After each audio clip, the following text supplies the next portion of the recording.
here, Nick and I can share. Yep. I'm gonna pass that along. My name is Fred Stewart, and I'm the faculty advisor for the East Texan. And we have been active in receiving student services fees funds for several years. And this year, the request is about consistent with from what we've been doing for the last several years. However, it may be a little bit higher because we are embarking on some new things. We've got some new students, we've got some new activities that are going on. As you've probably seen around campus, we have some kiosks on campus, which is new. We are only one of 4 A&M system schools that have those. There are about 12 schools in the state of Texas that have them, so that's a new program that's growing. But what we're doing is we are now publishing, at the request of this group a couple of years ago, we were now publishing 12 issues per semester. And that's an expansion of the cost. And so our primary costs are printing. We pay roughly, and our printing costs will be going up next year, we pay roughly $7,000 per semester for printing costs, which means it's $15,000 a year. The other cost that we use is I give some of our staff members, primarily the editors, pay them a salary, minimum wage, certain number of hours per week, because so many of our students have to work. And if I can give them a little bit of financial reward to keep them here, then they can continue, they can work here instead of having to go off campus. The other portion of the funding that we use is for our participation in our State Collegiate Press Association. The Texas Intercollegiate Press Association is the oldest and the largest state collegiate press association in the nation. And we are the headquarters for it, and I am the executive director of it. We've been the headquarters since the year 2000. Also, if you've never seen it, on the first floor of the journalism building is the Texas Intercollegiate Press Association Hall of Fame. So we are very high profile within the state of Texas, with the other colleges and universities and with the professional media. So each year at our convention, I try to take as many students as I can. This year, our convention is in Dallas, or was in Dallas a couple of weeks ago, and I was able to take 25 students, which included students from the East Texan, from radio television. I have staff members who are not journalism students. I have English majors, I have an ag major, I have international students, I have a very diverse staff. And so because we are such high profile, this was the first time I was able to take that many students. Usually I can't take more than 10 because of the costs. But I was able to take them. They did very well in recognitions and earning awards. They won 18 awards, including the best newspaper in our division in the state, which was exciting. But what we're doing is we're also expanding our online visibility. We're also expanding into Spanish. We're doing Spanish video, we're doing Spanish magazine, and we're doing some Spanish articles in the newspaper. We're also getting involved with the Aspire group here in the community, which is the university, the school district, and the city of Commerce. And so depending on what kind of participation and interest I can get this summer, we're going to try to get involved with the Aspire group. I've already made a presentation to them and try to get some of the high school students involved and get them kind of going towards maybe the field of communication, the field of journalism. But this is what you have is pretty self-explanatory. I've tried to fill out as much as I could to let you know exactly where our dollars go.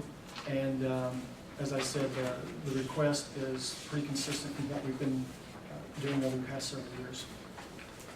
Okay, open up questions. Yes? Sure. So Mr. Stewart, is that right, or is it Dr. Just Fred. Fred. All right. And looking over, I guess, the first part of your presentation, you do talk about the newsroom and how some of your software computers are outdated. Mm-hmm. But then looking at your budget, I don't exactly see that there's a guaranteed line set aside to upgrade that software should your full funding amount be given. So what would the, I guess, plan be moving forward in the next fiscal year to address that? Right now, we were part of the, I believe it was the Heath funds or something, so we have new computers that are ready to be installed. Okay. And our dean has told us about the software that we need. So our computers that we're using now are about 12 years old. They were hand-me-downs from another lab. So the plan is, over this summer, to move those computers out, move the new ones in, get the new software, so I don't see us having any expenses, I hope, for that. Fred, what do you guys do with ad revenue you guys generate? We don't generate that much ad revenue because we started losing ad revenue about 10, 12 years ago in commerce. Because when I first came here, I came here in '93, and we had a very aggressive advertising activity. And so we could go to merchants in commerce and they would say, okay, yeah, we'll advertise. But over the years, we now, if a merchant has, say, $1,000 budget for advertising, now they are having to split it between us, radio, television, organizations, athletics, the high school. And I've gone out and visited with merchants, and I have been there when high school students from Wolf City come in, from Sulphur Springs come in, and so forth. So they're coming in from all over the community, and the merchants just can't keep up with it. Sure. So we don't have that aggressive of advertising yet. We don't have an advertising program within the journalism area. So what we have tried to do over the past few years, and we're going to try to do it again this year, is find groups and organizations that would take that on as a fundraiser. Because if they can go out and sell advertising, then we can pay them a percentage off the top as towards their group. We get some national advertising. Our kiosks give us a little bit of advertising. We get about, on the average, maybe $200 a month, but that's not that much. But no, our advertising is really difficult in commerce at this time. So what do you do with that $2,400? With $2,400, we put it into an account and help it go towards anything that comes up. Yeah. We still have to pay for our utility, our telephone and things like that. Okay, okay. So Thank you. it doesn't last long. Oh, no, yeah, your telephone probably covers that. You know, How many copies of each issue do you print? we print 1,000 copies of each issue. And are you finding that students are picking those up, or are you overprinting? It depends. Some days in some locations, or some weeks in some locations are better. But because this past year has been kind of a different year, because now we're getting requests from businesses in the community to have papers delivered there. If we're able to kick off our program with Aspire and get the high school involved, then we'll start sending copies to the schools, not just the high school, but to the schools in the district. But it varies. There's some issues that we'll print and they'll be gone within a day. And then there's some that we'll print and we may have, 100 or so copies left over. But it just depends on what's in there and where the location is. How much does it cost to run your website? To run our website right now is free. We use WordPress and so forth on our website. But what I do is one of the students that handles it, they get paid so much for so many hours a week to come in and do it. And what we're doing now is we're trying to update it about every 3 days, because that's about the best that we can do because of the student schedules. The plan or the goal is, I've got new editors coming in for next fall, and we're going to try to update it like every other day and hopefully get it to an everyday update. Are you gonna print any more copies because of the possibility of Aspire? It depends. We were talking about that at one of the last Aspire meetings that I went to, and if we do, it'll probably be about 150 to 200 copies, so we can get each school involved as well as the community. And the goal of that is to find some students, primarily high school students, that are interested in getting involved. And then if we can, we have 8 pages that we print of the newspaper. Then if we can get some high school students involved, then we can print 10 pages.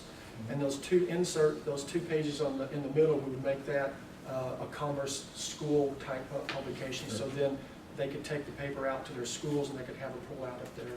And you're anticipating those schools that are gonna compete or be a part of it to offset that extra cost? I don't know if they're going to be able to offset the cost or not, but what I'm hoping is if we can expand into that area of getting the schools involved, that maybe we can talk to merchants into supporting us a little better. Okay. So when it comes to newspaper, is there any federal grants, any state grants that help? Not for independents like that. Not for independents,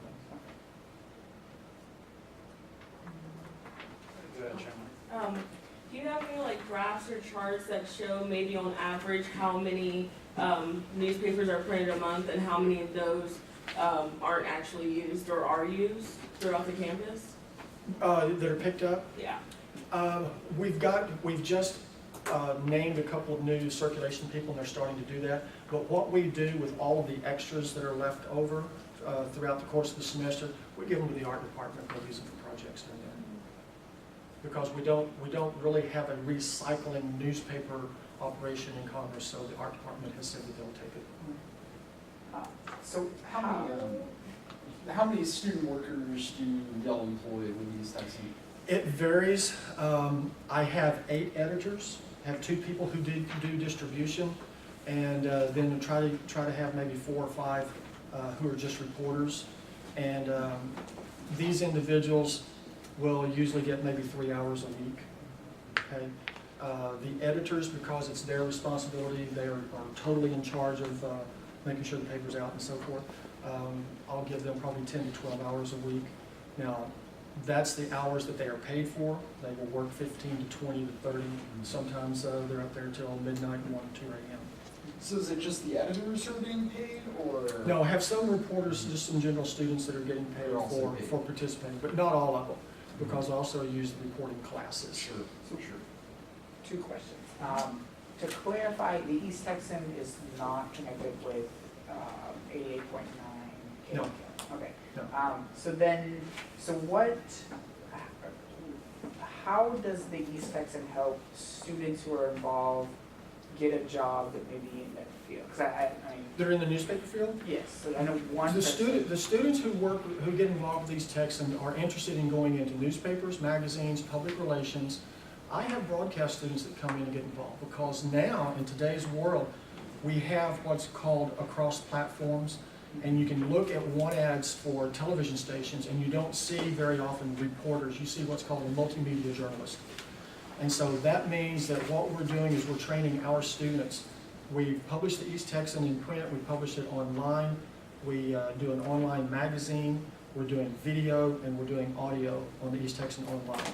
So we're using radio and television students who are also taking my reporting class. That way, when a student puts together their portfolio or their clipbook or their reel for the end of that semester, they can go in and they can apply for a newspaper job, a magazine job, a radio and television job, or a public relations job. We have 1 minute left. Go. Well, I was just gonna say, going back to your, I guess, paid structure here for student staff, would it be possible to consolidate those paid positions? So for example, you have an editor-in-chief and only he or she gets paid. You have a lead reporter, only he or she gets paid. I mean, I realize monetary incentive is important, but at the same time, in a tight fiscal year, for the university, it might seem a little too much to pay a large number of people for putting in a few hours a week. Well, but the thing is, they don't put in just a few hours a week, they get paid a few hours a week. Right.